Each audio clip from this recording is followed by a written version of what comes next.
I didn't go to the party. I didn't raise my voice. I didn't even ask for my money back. But the week after my sister's extravagant $50,000 retreat charged to my card without permission, she and my mother opened a legal eviction notice with my name at the bottom. I was the owner of the house. I had been for 18 months. They just never thought to ask who had paid off their debt. And now they were about to find out what happens when the quiet one holds the deed. The bank notification came in just after 8:13 a.m. as I was halfway through my second espresso and scrolling through zoning applications for a mid-rise condo project in Soma. $50,000. Approved. Not pending. Not flagged. Approved. I blinked at the number at the merchant name that meant nothing to me, Bhutan Himalayan Retreats, and waited for it to make sense. Maybe fraud. Maybe some luxury scam site had used my information. I reached for my phone and called the bank's fraud department with the kind of automatic calm only 10 years of law practice could teach you. They were polite. They were efficient. And then they weren't helpful. Yes, Ms. Muir, the transaction was processed with your billing address and the correct 3-digit security code.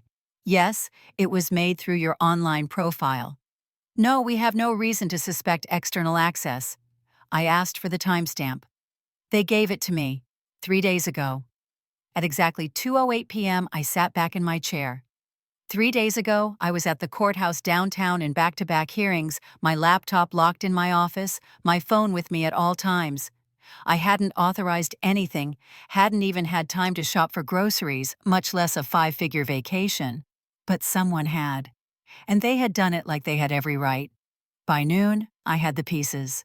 A text from my mother sent 2 days ago buried beneath automated case alerts, and a string of unread messages from my assistant Sophie. It was short, no greeting, no punctuation.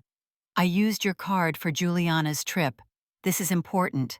No question, no apology, just that. I stared at the screen for a full minute. My thumb hovered over the call button. I didn't press it. I didn't reply either. Instead, I locked my phone, turned my chair to face the floor-to-ceiling windows of my office, and watched as a cable car rattled down California Street. Juliana had talked about Bhutan for weeks. Some healing thing. A reset. Spiritual cliffs, and sunrise silence, and no Wi-Fi. She'd posted a countdown on Instagram. Her voice echoed in my head from our last family dinner just before they left. Evelyn, you should come too. It would be so good for your soul. You need space. I had declined. Of course I had. I had court, clients, deadlines, and a stack of development permits that wouldn't approve themselves. I didn't resent her for going. Not then. Not even when she dropped the cost of the trip casually into the group chat like it was a coffee run. Just under 50 grand, she'd said, laughing. But worth every penny for enlightenment. What I hadn't known was which penny she meant. Apparently mine. I didn't go home that night. I stayed in the office until the windows turned mirror black and the floor was quiet enough to hear the hum of the vending machine down the hall. Around 11:30, I pulled up the credit card activity again. Hotel charges, airfare, private transport, one high-end travel consultant based in Carmel, all booked under Juliana's name, all billed to me. It wasn't the money. I mean it was. But not just.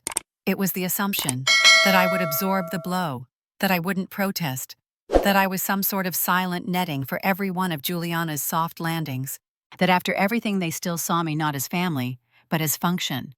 I had paid before, quietly, discreetly, things I never mentioned because part of me had always hoped they'd see it, see me. That part of me felt very, very tired now. At 1:12 a.m., I pulled up the LLC database for Muir Property Holdings. I hadn't touched the back end of the company in months, just automatic filings and property maintenance updates. But the name sat there, stable waiting. I clicked open the deed records, scrolled past the other holdings, then paused at the one that mattered. 74 Sycamore Drive, Santa Rosa. Technically, the house still had its name on the mailbox. Emotionally, maybe it always would. But legally, financially, structurally, it belonged to me. They didn't know that. And I hadn't planned on telling them. Not when I signed the closing documents 2 years ago. Not when I paid off the lien left by my father's failed contracting business. Not when I buried the entire transaction inside a clean holding company, letting them continue their lives in willful ignorance. But now, as I stared at the $50,000 line item on my screen, something settled. Not anger, not even revenge. Clarity. My mother had taught me many things, though she didn't know it. She taught me what absence felt like even in a full room. She taught me how to function without needing comfort. She taught me how silence could stretch and stretch until it looked like peace. But most of all, she taught me that boundaries meant nothing unless enforced. I closed my laptop, stood, and straightened the lapels of my blazer. My reflection in the glass didn't blink. This time I wouldn't either. By the time they landed back in California, I had already gone through every transaction twice. Not out of doubt, but out of habit. I knew what was there. The trip was booked with my money through my card, paid for in full. What I didn't know, and what I was about to find out, was just how unapologetic they could be about it. The welcome back party was scheduled for Saturday afternoon at the house in Santa Rosa. My mother had sent a mass text, the kind she usually reserved for family birthdays or potlucks. Just a line and a time. Come by the house at 3. Juliana's back. I thought about not going. I thought about staying in the city, hiding behind work or traffic or anything else I could name. But curiosity is a stubborn thing. I needed to see them. I needed to see what $50,000 of silence looked like on someone else's face. When I pulled into the driveway, Juliana's rental SUV was parked at an angle, half blocking the walkway, like it owned the place. Through the windows I could see people moving around inside, music, humming, low glassware clinking. My mother had set the table with her good plates, the ones she never used unless someone from church was coming. Inside, the living room smelled like white wine and citrus candles. Guests were mostly Juliana's friends, a handful of neighbors, and 2 women I vaguely recognized from local media. Juliana floated through the space in a white linen jumpsuit, her tan glowing against the fabric, her hands in motion, storytelling. I hadn't even stepped fully into the room before someone laughed at something she said. Her voice carried easily over the music. She spotted me within seconds. A bright smile stretched across her face, the kind she reserved for cameras and crowds. She came over, arms out, still talking like she hadn't paused for breath in 10 minutes. Evelyn? Oh my God, you made it. I didn't think your schedule would allow it. That voice full of implication and delight, as if my presence were a surprise favor to her. I said nothing, just hugged her lightly and stepped back. She was already turning, waving someone else over. My mother appeared beside her, drink in hand, pearl earrings flashing in the light. She gave me a kiss on the cheek and moved on before I could say anything. Just like that. As if nothing had happened. Juliana pulled a chair closer for one of her friends, then leaned toward me with a conspiratorial grin. Thanks for not freaking out about the card thing.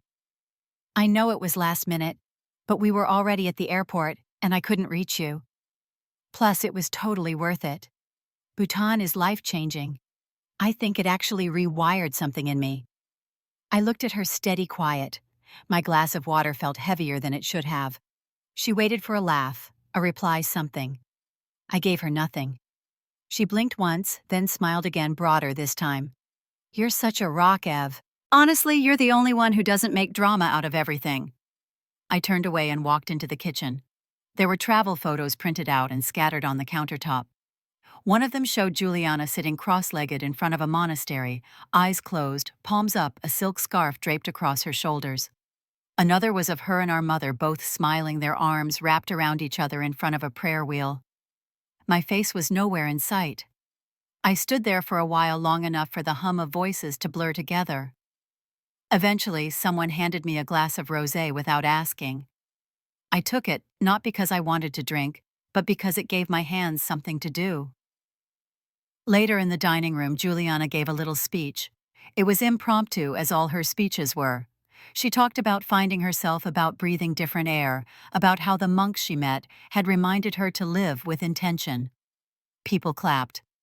My mother dabbed her eyes with a napkin. She ended with a toast. To clarity, she said. To release. To people who carry the weight so others can fly. I sipped my wine. My jaw ached from holding my expression still. After the party, I helped clear glasses in the kitchen. No one asked me to. I just did it. Out of muscle memory or obligation, I couldn't tell. My mother walked in barefoot now, her makeup faded. She picked at the fruit tray like nothing had shifted between us. "Juliana's doing something special, you know. I hope you're proud of her. I know you always thought she was a little self-involved, but she's really grown." I rinsed a plate and set it in the dishwasher. The faucet was still running when I said, "Do you think she grew so much that she can pay me back?" My mother looked up, startled, then frowned as if I had told a bad joke at a funeral. "It was a one-time thing. You're doing fine, Evelyn. You're not struggling." "Why make it ugly?" I shut off the water. "I'm not making it anything. I'm just remembering it exactly as it happened." She picked up her glass again. Her tone dropped an octave. "Let it go. It's not worth the tension. She's your sister." I didn't answer. I dried my hands, left the kitchen, and walked through the hallway toward the front door. The frames along the wall had changed. New photos, family gatherings, Juliana's graduation, Juliana in New York, Juliana in Bhutan, one of me in the corner taken at some distant birthday half-shadowed. I stepped out into the fading light of the front yard. The wind had picked up. Somewhere down the block, a wind chime clattered softly. I unlocked my car, got in, and sat still for a full minute before starting the engine. The drive back to San Francisco was quiet. No music, no phone calls, just the low, steady hum of the freeway. Something had shifted. I couldn't name it yet, but I felt it in my chest, like a line had been crossed, and no one noticed but me.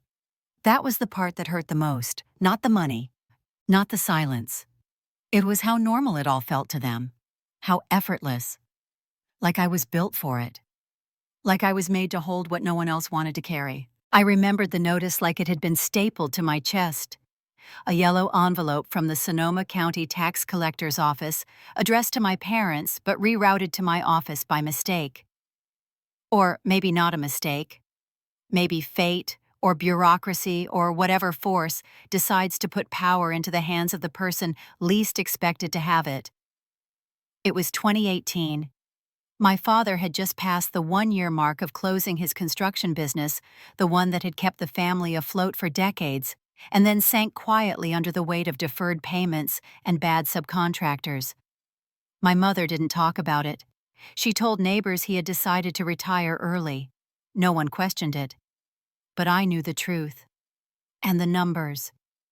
I had been handling their taxes on the side, hidden behind a second email account that my mother pretended not to know existed. So when the property tax delinquency letter came, I opened it. $314,724, including penalties, including interest, including shame. They had 90 days. I didn't call them.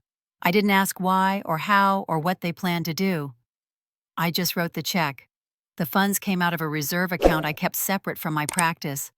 Emergency only. No one knew it existed. Not even my assistant. I made the payment through my firm's entity, Muir Property Holdings, and filed the paperwork under a holding pattern designed for temporary ownership in case of foreclosure protection. They never knew. 3 weeks later, my mother called to tell me that by some miracle, the county had cleared their lien and they would be keeping the house after all. She laughed. She said it must have been a clerical error. She said God was looking out for them. I said I was glad. I didn't remind her that God didn't have a routing number. Back then I thought I was preserving something. A foundation. A memory. A place where the holiday dishes still lived in the garage, and the stairs creaked in the same places they had when I was 15. I thought I was keeping the family intact. Now sitting at my desk with Juliana's voice still echoing faintly in my head, I wasn't so sure. The house didn't feel like a home anymore. It felt like a monument. One I had quietly rebuilt and then been told not to visit. I opened the digital archive on my laptop and began pulling the documents.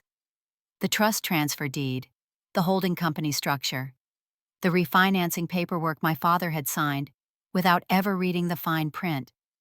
Every scan, every notarized page, every amendment filed with the county. I knew the order of these files better than I knew the photos in our family albums. Muir Property Holdings was listed as the legal owner of the property at 74 Sycamore Drive. The transfer had been executed legally, under my guidance with full documentation and without dispute. There was no outstanding debt, no secondary lien, just one silent fact. I owned the house. And I had for almost 2 years. I closed the folder and sat still. The irony wasn't lost on me. I had saved something that belonged to people who didn't even think to ask what it had cost. Not in money, not in pride, not in distance. There was a difference between sacrifice and submission. For years I had blurred the line, letting my sense of duty become a silence I wrapped around myself like armor. But armor gets heavy. That night I didn't sleep much. I left the office close to midnight and walked the 4 blocks back to my apartment in North Beach, past the restaurants winding down the lingering scent of garlic and espresso hanging in the air. I passed a couple laughing under a flickering streetlight. Their heads leaned close like the rest of the world didn't matter. When I got home, I didn't change. I didn't wash my face or plug in my phone. I sat on the edge of the bed and stared at my reflection in the window. There was no one else in the room, just me, my name, my choices. I'd always thought of myself as a bridge, a person who connected things, held space, made peace. But maybe bridges weren't meant to last forever. Maybe at some point they just collapsed under the weight of everything they were told to carry. The next morning I opened a new browser window and searched for real estate attorneys who specialized in residential eviction. Not because I had made a decision, not yet. But because sometimes the first step toward freedom is admitting you're allowed to want it. I scrolled through profiles until I landed on someone familiar. Andrew Keller. We had crossed paths in a commercial zoning case 2 years ago. Sharp, measured, discreet. The kind of person who knew the value of silence. I sent him a short message through the firm's website. I didn't include details. Just a name, a property address, and a note requesting a consultation. Then I closed my laptop again and let the quiet settle. Not all decisions need a thunderclap. Some arrive slowly in the spaces where we used to make excuses. Sometimes silence is not surrender. Sometimes silence is strategy. The office of Keller & Mason was tucked into the 3rd floor of a pre-war building in the financial district, across from a marble-faced bank and a florist that hadn't changed its window display in 5 years. The waiting area was small, but spotless, all sharp angles and muted tones. A receptionist offered me coffee, which I declined, then disappeared into the back to let Andrew know I had arrived. He came out a few minutes later exactly as I remembered him. Crisp suit, silver cufflinks, a posture that suggested he rarely had to raise his voice to win an argument. He extended a hand and smiled like we had just seen each other at a gala instead of court 2 years ago. Evelyn. Always a pleasure. Let's get you settled. His office was lined with certificates and clean stacks of briefs, the kind of space that said competence without screaming it. I handed him a folder I had prepared that morning. He glanced at the cover and raised an eyebrow. Muir Property Holdings, you've been busy. I didn't smile. I'm the managing member, sole owner. We've kept a low profile. He opened the folder, flipping through deeds, tax statements, trust documents. His fingers paused on the transfer paperwork from 2022. This one. Original deed from your father, Peter Muir. Dated March 11th. Transfer to your LLC, notarized and recorded. And no objections? None. He needed to clear a line of credit. I offered a solution. He took it. Andrew nodded slowly. The house has been legally yours for over a year and a half. 18 months, I said. And they've been living there without paying rent or contributing to maintenance. They also used my credit card recently without permission. $50,000. He leaned back in his chair, expression sharpening. And you want to proceed? I do. I want everything handled by the book. Quietly, but firmly. Then we begin with a notice to vacate. I'll draft the formal language today. It will come from your holding company with my signature. No direct mention of you unless they contest. They won't contest. They won't even understand what's happening until the papers are in their hands. He didn't argue, just made a note on a legal pad. We'll need proof of tenancy status. If there's no written lease, we proceed as occupants without agreement. You'll be protected under state law given your ownership. Santa Rosa jurisdiction allows for a 30-day notice unless cause is proven for less. What about 14? He looked up. That's considered expedited. I'll need to include evidence of unauthorized use. Has the property been rented or used commercially? They've been running a short-term rental operation on the upper floor. No permits. No disclosure. He tapped his pen once, then twice. That qualifies. We'll include it. I'll prepare the notice with a 14-day period. Delivery will be via registered courier, notarized, time-stamped. Good. Evelyn, just to be sure, you're aware this may not go quietly. Family matters rarely do. I know. And you're ready for what that means? I didn't answer. I just reached for my bag and stood. He walked me to the door, offered a handshake again, this one slower, more weighted. You've already done the hard part. The rest is logistics. I nodded and left. Outside, the wind had picked up. The sky above Montgomery Street was a pale steel gray, the kind of color that felt like transition. I didn't go back to the office. Instead, I walked 2 blocks to the small cafe I used to visit with my father when I was fresh out of law school. He used to sit across from me, blueprints folded under his arm, coffee always black, and talk about how things used to be easier before everything got so complicated. It wasn't true. Things had always been complicated. He had just never been forced to admit it. That day in 2022 when he asked for help, he didn't say much. He showed up at my apartment, hands in his jacket pockets, and handed me a folder of liens and overdue notices. He never said the word failure, but it hung between us like smoke. I can't let your mother find out, he'd said. I'll take care of it, I told him. We signed the deed transfer a week later. He barely read it. I watched him put his name on the dotted line, eyes down, as if the paper itself might judge him. Afterward, he hugged me like a colleague, not a daughter. I never told my mother. I never told anyone.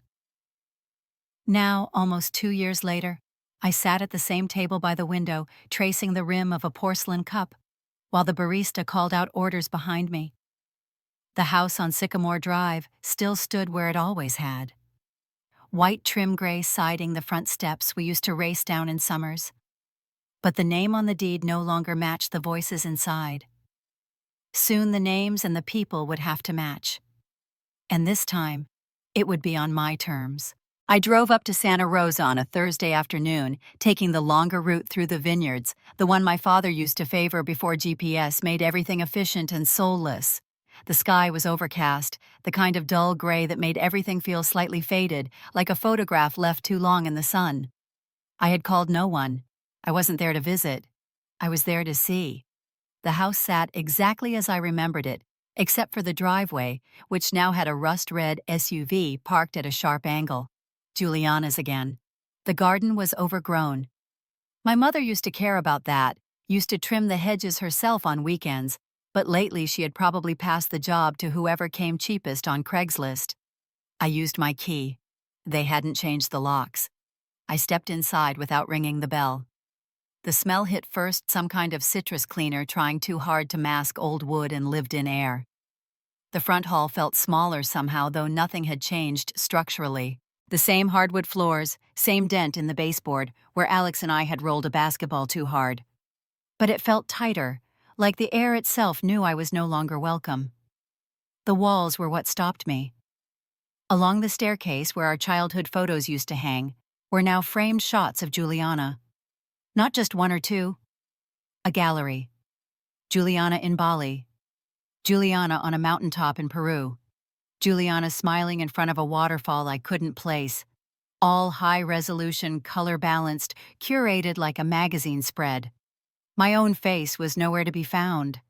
Not my high school graduation. Not that photo of all 3 of us kids at Yosemite. Not even the kindergarten one with the crooked bangs and missing teeth that my mother had always insisted on keeping. Erased. I walked slowly to the living room. More prints. Juliana on a camel. Juliana holding a baby goat. A throw pillow embroidered with the words, "Choose Joy," sat on the couch where my father used to nap every Saturday. The family had a new mascot now, and it wasn't subtle. My mother came in from the kitchen drying her hands on a dish towel. She didn't look surprised to see me. "You're early," she said. "I thought you were coming Sunday." "I didn't tell anyone I was coming." She paused. "Well, you could have texted." It's a little chaotic around here. I looked toward the hallway, then back at her. Where are the old photos? She raised an eyebrow, not hostile but dismissive. Which ones? The ones of us. Of the family. She shrugged and moved toward the sink. We took some of them down when we painted last fall. Juliana had these prints from her trips, and she's actually here. She lives here. I stood still. She didn't look at me when she said it. So I don't count anymore. Don't be dramatic, Evelyn. You live in San Francisco. You barely come around. This is Juliana's home base. She needed the space to make it feel like hers. It used to be mine too. She sighed. You chose your life. That's not a crime, but don't be surprised when people stop waiting for you to show up. I didn't answer. I turned toward the back of the house, toward the door that used to lead to the garage, but now opened into what looked like a makeshift studio. I didn't step inside. I couldn't tell if it was rented out or just repurposed for Juliana's content creation. Either way, it wasn't neutral. Alex came in through the back a few minutes later. He looked tired, dark circles under his eyes, like he hadn't slept well in days, still in his delivery uniform. When he saw me, he stopped in the doorway, 1 foot inside, 1 foot out. Hey. Hey. I waited for something more. He walked over, hugged me briefly, then stepped back.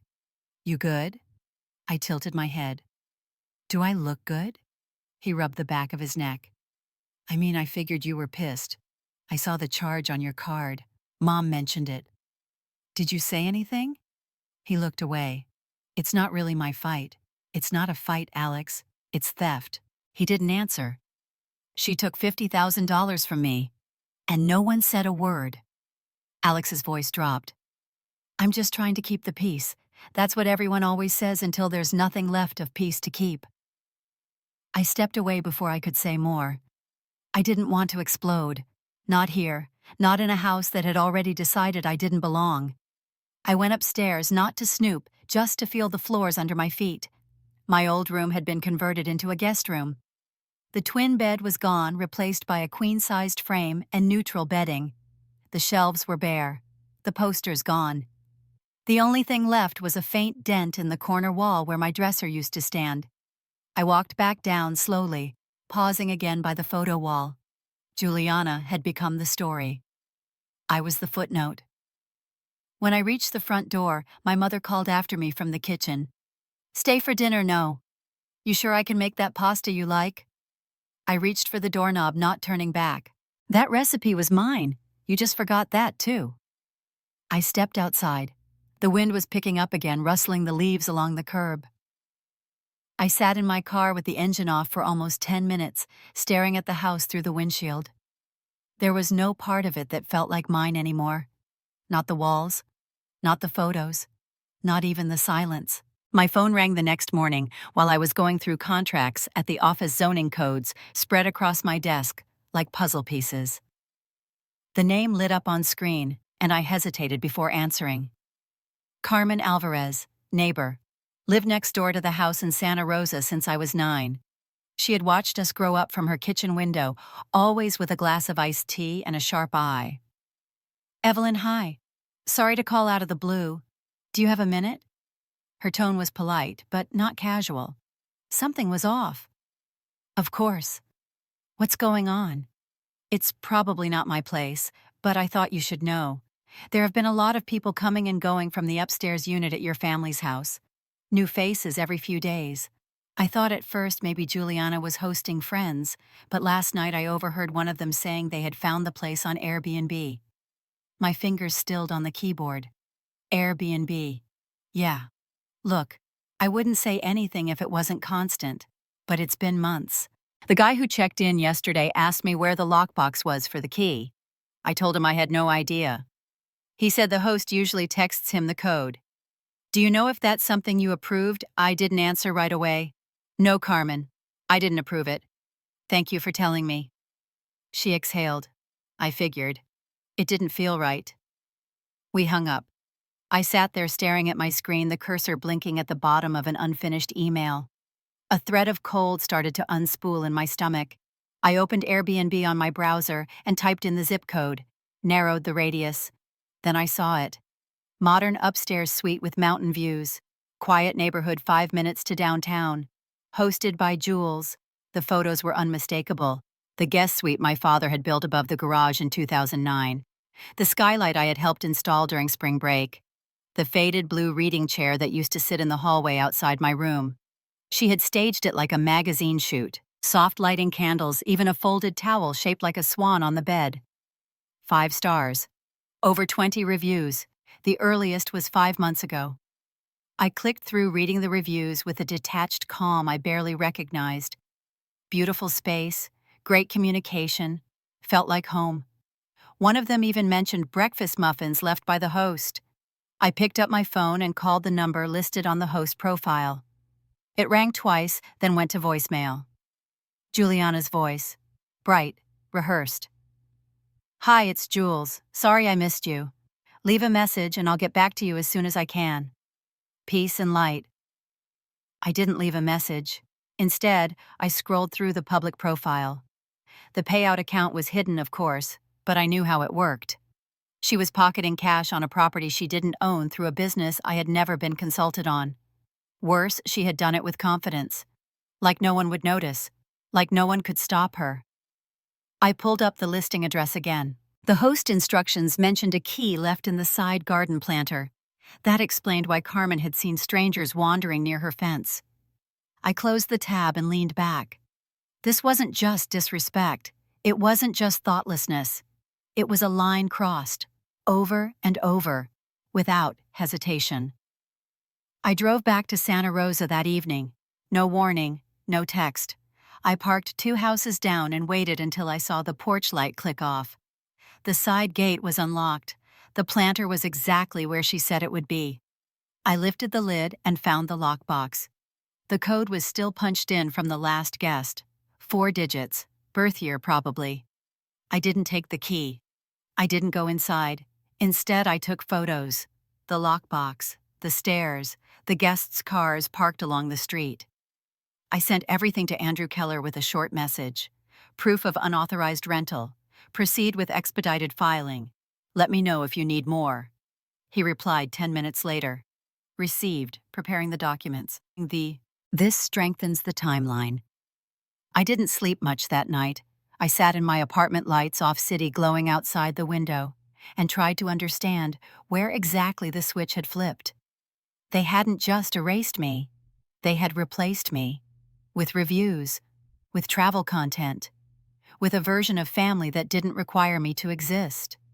The next morning, I drove back to the house again, this time in daylight. My mother was in the front yard trimming the rosemary bush. She looked up, surprised, but not alarmed. "You're back again? How long has Juliana been renting out the upstairs?" She blinked. The clippers paused mid-snip. "Excuse me." "You heard me. Airbnb. Jules the superhost." She stood straighter. "Evelyn, it's not what you think. It's just a side thing. She needed extra money while rebranding her site. And it's not permanent. And you're helping her with guests." She pursed her lips. "Sometimes I tidy up between stays. It's not a big deal. We keep it clean." "It's not hurting anyone. It's illegal." She scoffed. "Technically. But the neighbors haven't complained." "They have. Carmen called me." Her face fell slightly. "You didn't need to get involved. I already was involved the minute she took over a space she doesn't own." "On a property I do." I turned and walked back to my car before she could respond. They hadn't just taken my silence for granted. They had built a business on it.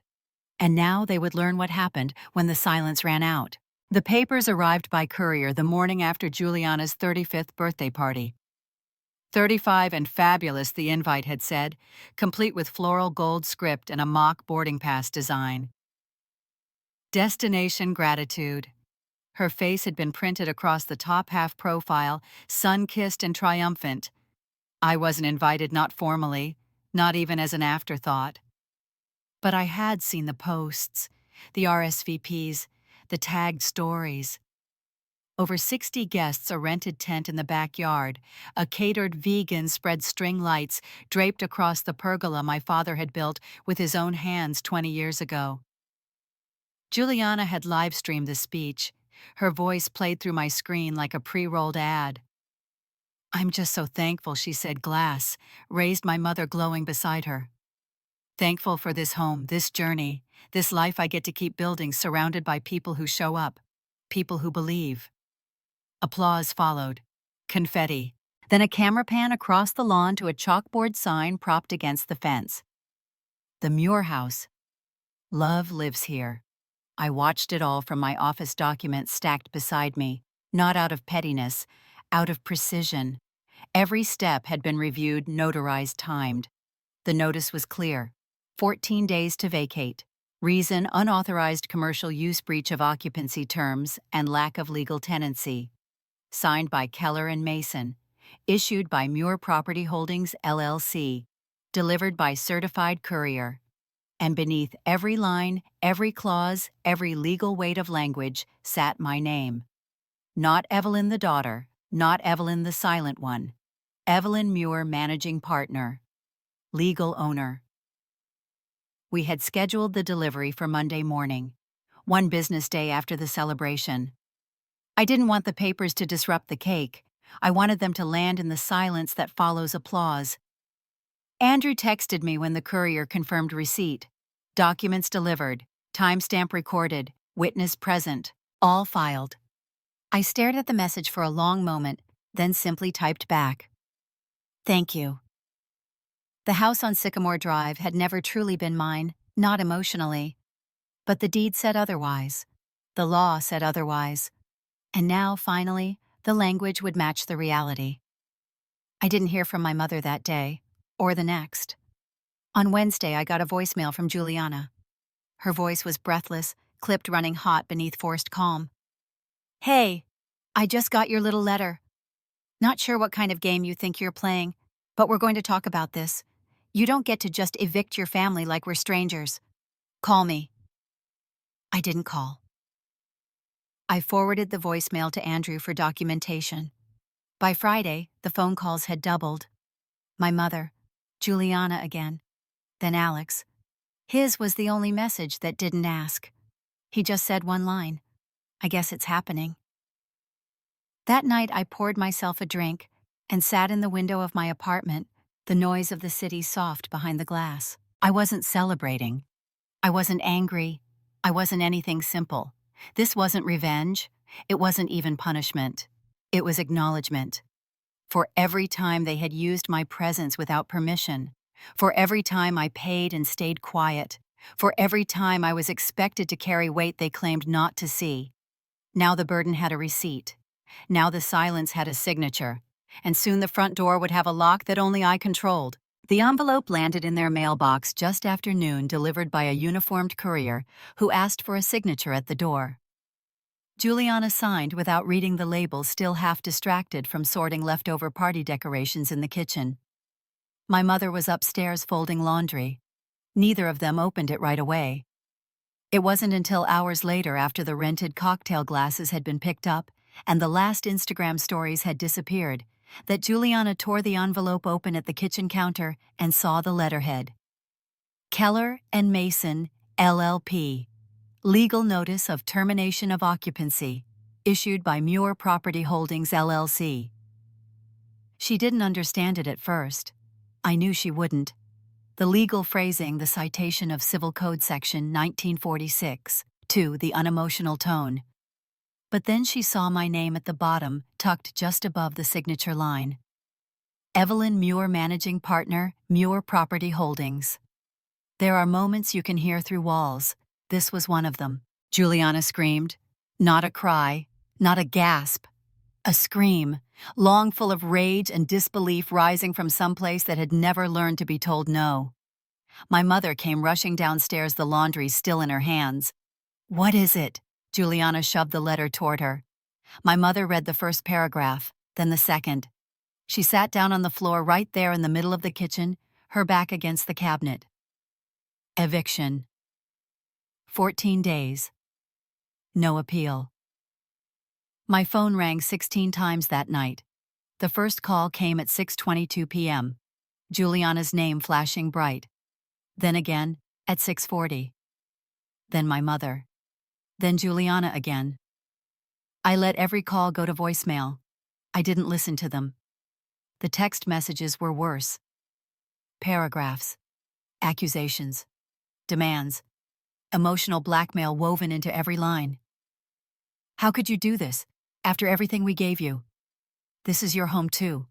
You've lost your mind. I didn't reply.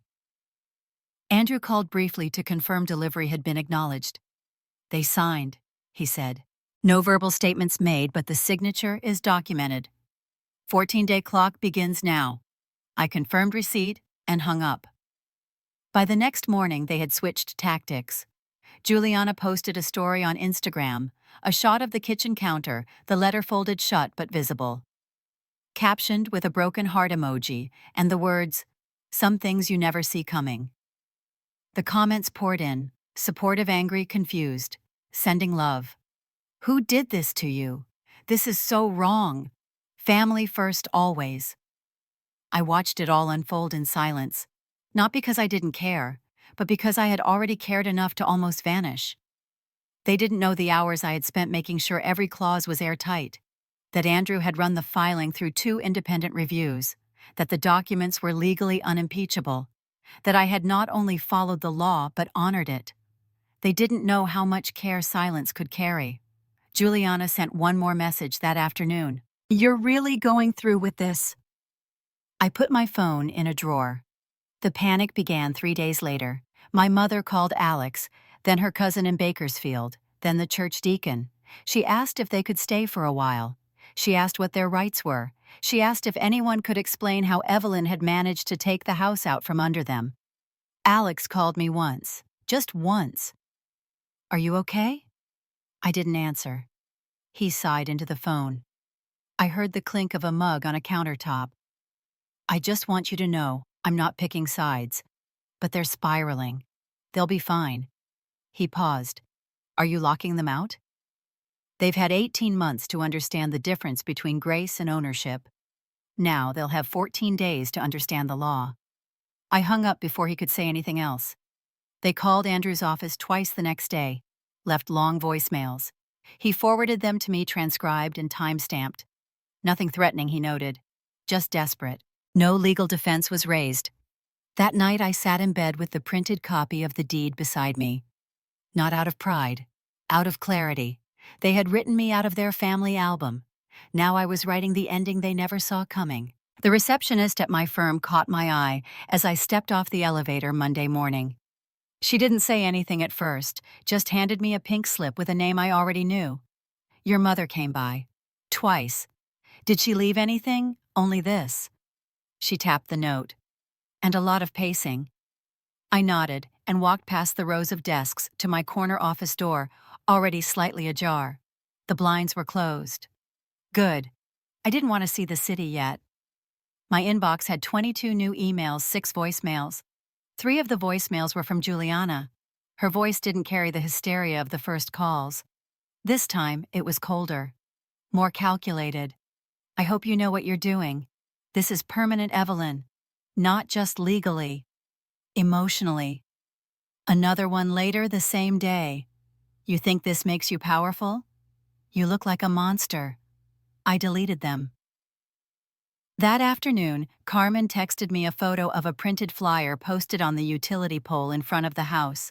A picture of my face from my old LinkedIn profile printed in grainy black and white. Under it, a line in capital letters. "Daughter evicts her own mother." Next to it was a QR code linking to Juliana's blog, where a post titled, "My Sister's Silence," had gone live. The header image showed our house at dusk, lights on in the kitchen window. In the post, Juliana laid out her version of the story. A betrayal, a sudden attack, a woman so career-driven she would put her own mother on the street. It was pure fiction, and it spread fast.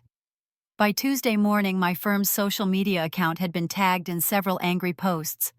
Most came from strangers. A few came from people I hadn't spoken to since high school. I didn't respond. Neither did Andrew. But by noon, he emailed me a draft of a statement. I read it 3 times before approving it. That afternoon, Keller and Mason issued a public statement to the local press. not dramatic, just factual, Ms. Evelyn Muir is the sole legal owner of the residential property in question, acquired through documented and notarized transfer in accordance with state law. The individuals currently occupying the property have been notified of violations, including unpermitted commercial use and unauthorized rental activity, and have been given appropriate notice under California law. Any further defamatory or misleading public statements will be met with formal legal action. 3 paragraphs. That was all it took. By Wednesday, the online chatter slowed. The blog post was edited. The flyer came down. Juliana deleted the original Instagram story. The QR code now redirected to a generic homepage. I never called her. I didn't need to. Power doesn't always come from confrontation. Sometimes it comes from absolute silence, surrounded by precision. On Thursday, I saw my mother again. She was waiting outside, the firm coat buttoned all the way up despite the heat. I stood in the lobby for a moment before opening the door. When I stepped out, she looked at me like she didn't recognize my face. "I need to talk to you," she said. I kept my voice calm. "Then talk to Andrew." She blinked. "I'm your mother, Evelyn." "You were." She stepped closer. "Please, we can fix this. You called me cold. You told people I didn't belong to this family, and now you're upset that the deed agrees with you." It was only words, she whispered. "So was the signature," I said.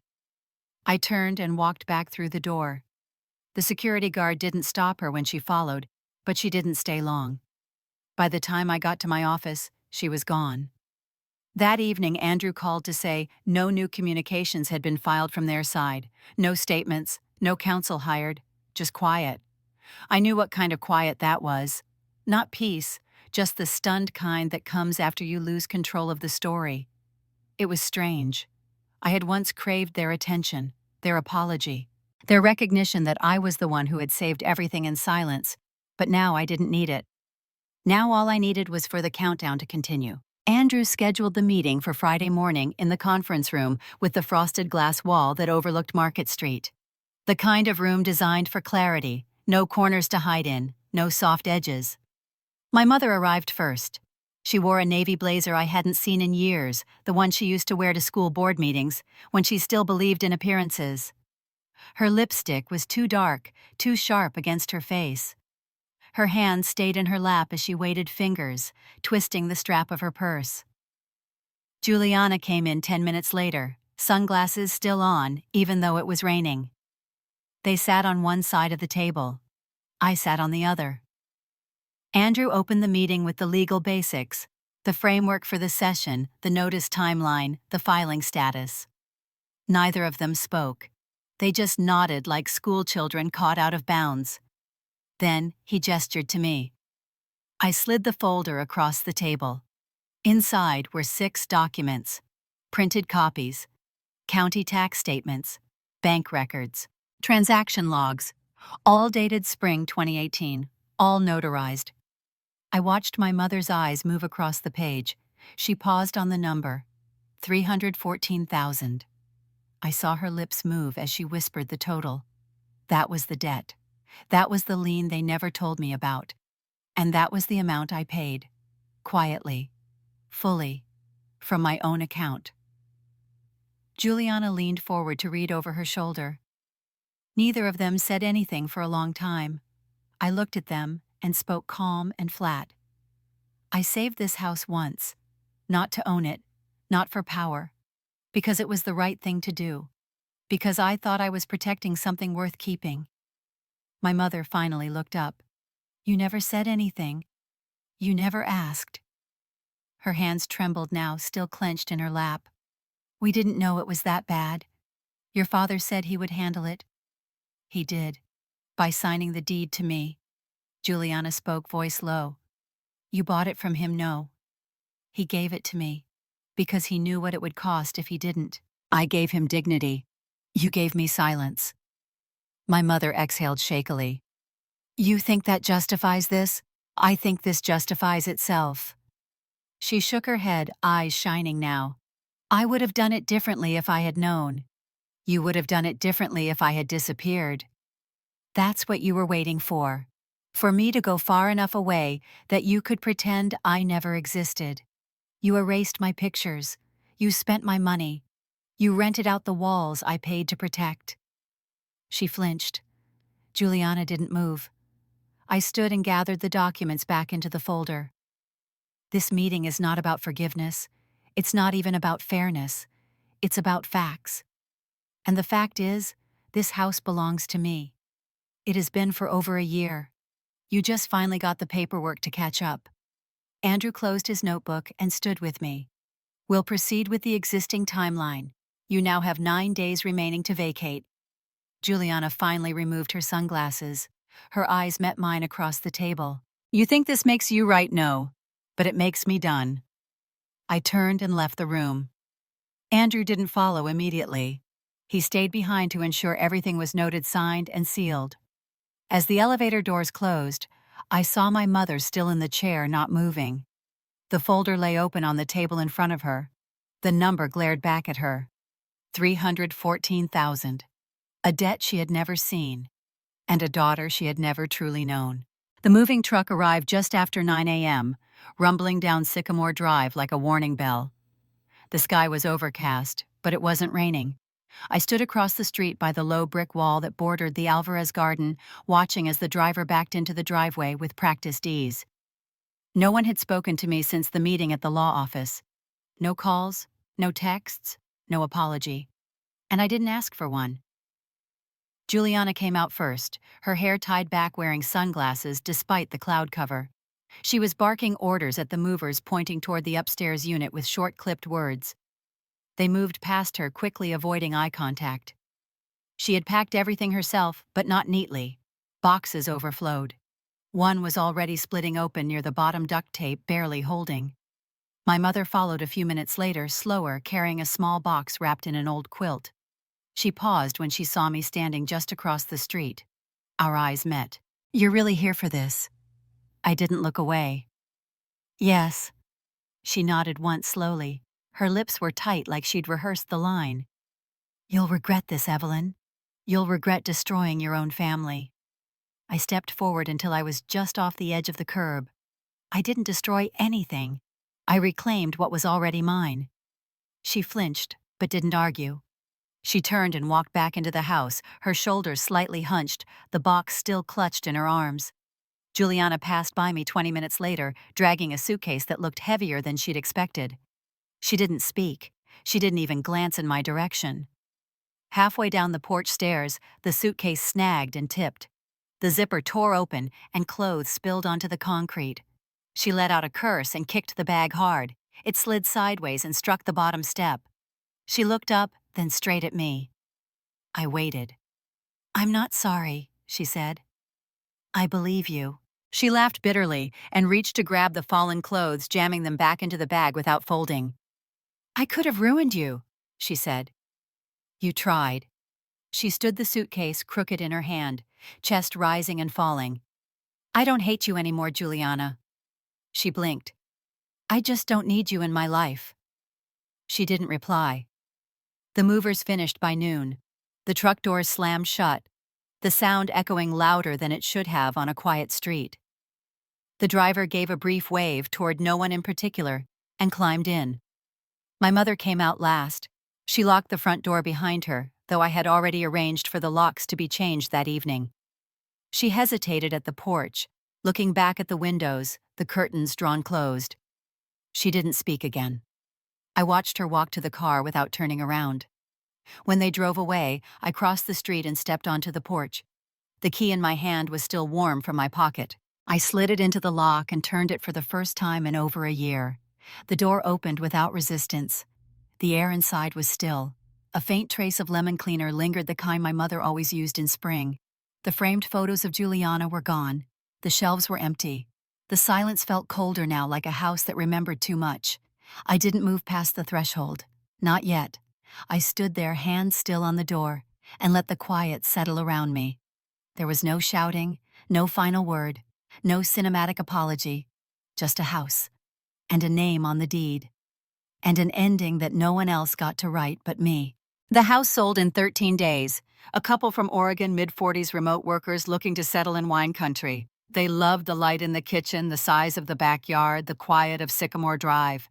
They didn't ask about its history. I didn't offer it. I left no trace behind. No furniture, no family photos, not a single mark on the walls. The only thing I kept was the notarized sale document, folded neatly in a drawer, in my new apartment in Sausalito. The place I chose wasn't large. 2 bedrooms facing the water, a modest balcony with chipped tile, and too much sun in the morning. But it was mine. Every piece inside it had been picked by me. The worn leather chair by the window. The low bookshelf stacked with paperbacks I hadn't reread in years. The ceramic lamp from a flea market in Petaluma. Nothing from anyone else. Nothing from before. The first thing I hung was a photo. A portrait of me taken by a friend on a random Tuesday in the park. Wind in my hair. Half smiling, not posed. No one else in the frame. No past clinging to the corners. I hung it in the hallway right where the light caught it late in the day. One evening, Amelia stopped by. She worked with me on a zoning case last year and somehow never stopped checking in. We had coffee on the floor, both of us barefoot, curled up with blankets too warm for spring. She pointed to the photo and asked, half teasing, half curious, "So how does it feel, ending a whole family like that?" I didn't flinch. I didn't end a family. I ended the illusion of one. She didn't ask anything else after that. Later, I stood at the window watching the sailboats drift across the bay. The water shimmered, and for the first time in years, I didn't feel like I had to brace myself against the world. There was no noise behind me, no name to prove, no role to perform. Just the hum of quiet, the steady rhythm of my own choosing. If you're still holding on to something, just because it's tied to your blood, think again. Freedom never comes from the hand holding the leash. It comes the moment you stop asking for permission to leave. Have you ever felt like your family treated you like an open wallet? If this story felt familiar, share it with someone who needs to hear it. You have the right to redraw your boundaries. And if you want more stories like this, I'll be here to tell them.